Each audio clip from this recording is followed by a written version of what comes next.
Do we have Jana Marais, who is standing by for us. We'll be talking about this week's Editor's Choice. And billionaire and businessman Warren Buffett published his annual letter to Berkshire Hathaway shareholders last weekend, a document that many believe is a must-read for anyone that's interested or in running a business. But joining us to tell us about these key takeaways from this year's letter is Finweek Editor Jana Marais. Jana, thank you so much for your time.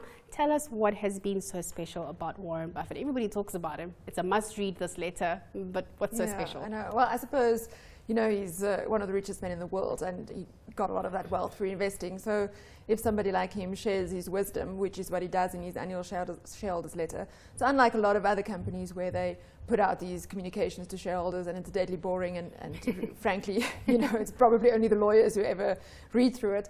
You know, he actually does share some of his personal views, he shares advice, and, you know, he's 85, he's got a lifetime of lessons behind him. So there's actually always, and he put some humor to it. You can see he actually had a hand in it. It's not only his communications and legal team who put this together. So it's quite an interesting read.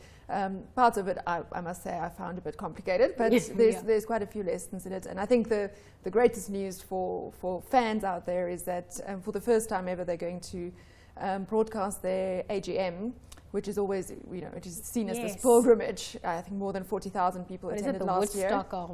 It's the Woodstock of capitalism. That's right. It's a great example. Anyway, they're going to webcast it live for the first time ever.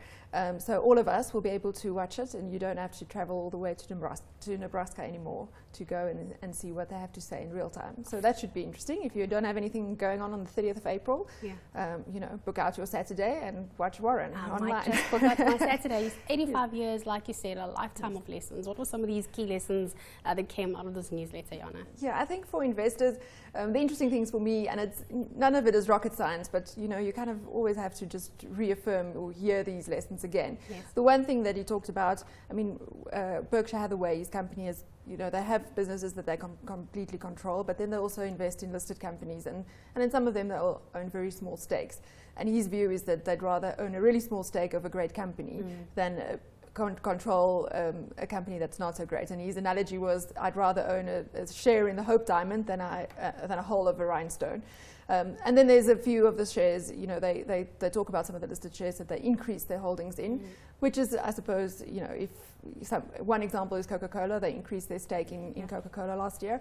So maybe if you're an investor, you might want to go check out Coca-Cola and see if it's something that might fit into your portfolio as well. If it's good enough for Warren Buffett, probably should be good enough for all of us, right? Yep. Yeah.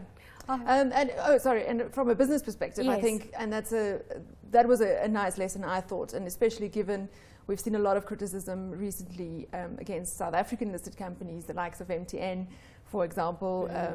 I think Marion Roberts came under fire, but Coronation Fund Managers, about their communication with shareholders. Yes. And one of the interesting things that Warren said in his latest letter is they put out all their statements on either a Friday night or a Saturday. And in South Africa, we see that as, you know, people hiding the bad news for a Friday night. And the reason they do it is, he says, he wants investors to have time to digest and work through the news before the market can react to it. So, and I suppose in his case, it's mostly good news anyway.